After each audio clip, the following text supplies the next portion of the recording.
Les armées de Titus. De ce mont Tabor, nous avons une vue magnifique sur la vallée d'Israël. Cette vallée est recouverte de cultures, de plantations, de céréales. Imaginez un moment que nous sommes au siècle dernier et la vue était une vue de désolation. Les collines étaient dénudées, la vallée recouverte de marécages. Et c'est formidable de pouvoir admirer le travail des pionniers fait par les Israéliens sur ces collines. Devant nos yeux, nous vivons l'accomplissement des prophéties bibliques. Dans le livre d'Ézéchiel, il est dit que cette terre dévastée deviendra un jardin d'Éden. Le mont Tabor était considéré généralement comme le site de la transfiguration de Jésus. Ici, le Christ transfiguré apparaît dans la lumière près de Moïse et près d'Élie. La route qui mène au sommet passe à travers une large porte médiévale et on arrive à la magnifique basilique de la Transfiguration construite en 1924 par les catholiques. Cette basilique est construite dans le style d'architecture chrétienne des 4e et 5e siècles et dont la beauté est réellement frappante. L'abside centrale contient une très belle mosaïque représentant la Transfiguration. Sur la montagne du Tabor, Jésus est venu avec 3 de ses disciples. Et devant eux, il a été transfiguré. Et à ce moment-là sont apparus Moïse et Élie. Imaginez l'étonnement des disciples qui voyaient Moïse et Élie sur la montagne. Il y a eu une conférence à 3, on peut dire une conférence au sommet. Moïse, Élie, Jésus. Moïse représentant l'Ancienne Alliance, les 5 livres de Moïse, Élie représentant tous les prophètes, et Jésus, Yeshua, représentant la Nouvelle Alliance. Ainsi, tous les 3 sont réunis montrant la Bible tout entière. Et une conversation s'est engagée. Je pense que Jésus parlait de son prochain départ et bien sûr de son futur retour en Israël. La transfiguration de Jésus, qu'est-ce que c'est? C'est d'abord un passage bien incompréhensible de l'Évangile. Incompréhensible d'abord pour les premiers acteurs et incompréhensible souvent pour les lecteurs. Jésus se trouve sur le Tabor et tout à coup, Jésus est pris dans une lumière étonnante. C'est en tout cas ce que voient les disciples qui sont avec lui.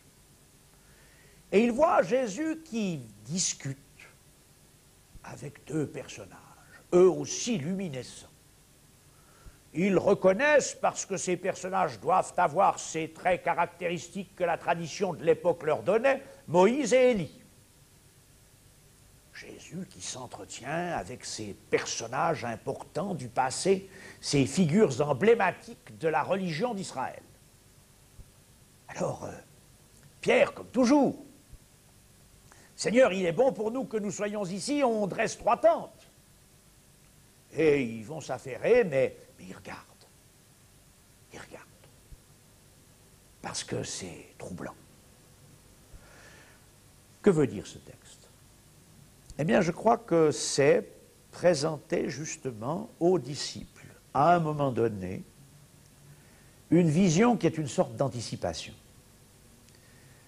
Les disciples vont être très surpris par tout ce qui va se passer, de la crucifixion, de l'arrestation, de la crucifixion,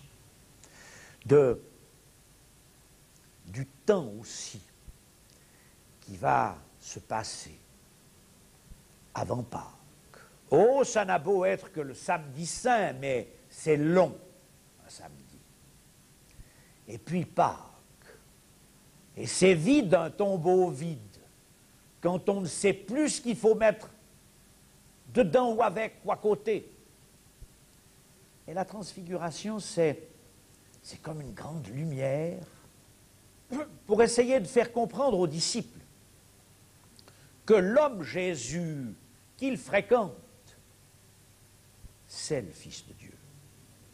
Que c'est l'homme Jésus, oui, parce que c'est la parole de Dieu faite chair, mais que c'est en même temps ce mystère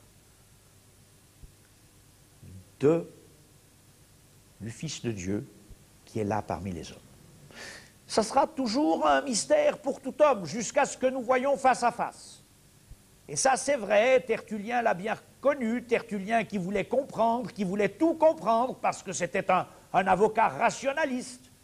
Tertullien a bien compris que nous serions devant certaines vérités de l'Évangile, toujours confrontés avec le mystère, et on doit croire, parce que c'est absurde, parce que c'est incompréhensible, parce que c'est inanalysable intellectuellement parlant.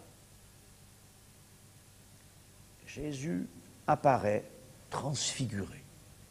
Jésus apparaît rayonnant de gloire à des disciples qui se disent « il est bon pour nous d'être ici ». Ils comprennent que c'est intéressant que cette image du Christ, ils se la mettent dans les yeux.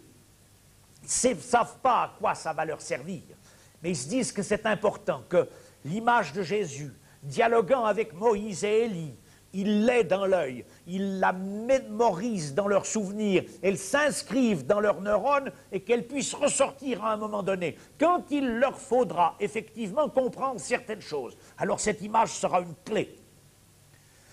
Ce que j'aimerais bien dire à des chrétiens qui se demandent ce que le récit de la transfiguration veut dire pour eux, eh bien, je crois que le récit de la transfiguration veut dire pour nous ceci, qu'il y a dans notre évolution religieuse des signes que nous recevons et que nous ne comprenons pas sur le moment, mais qui sont là pour qu'on les emmagasine, pour qu'on retienne cette image, et pour que cette image, un jour, elle vienne éclairer alors une situation où il sera nécessaire qu'il y ait cette image dans l'arsenal des images que nous avons dans notre inconscient.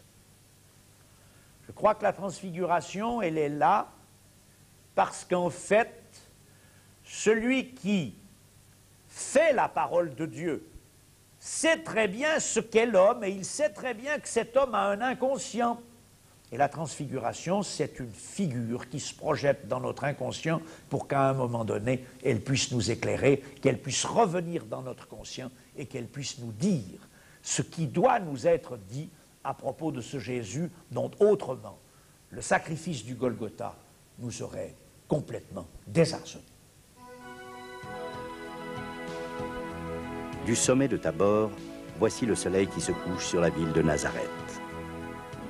Ici, la lumière rayonnait du visage glorieux du Christ, espérance du chrétien appelé par-delà la mort à partager sa résurrection.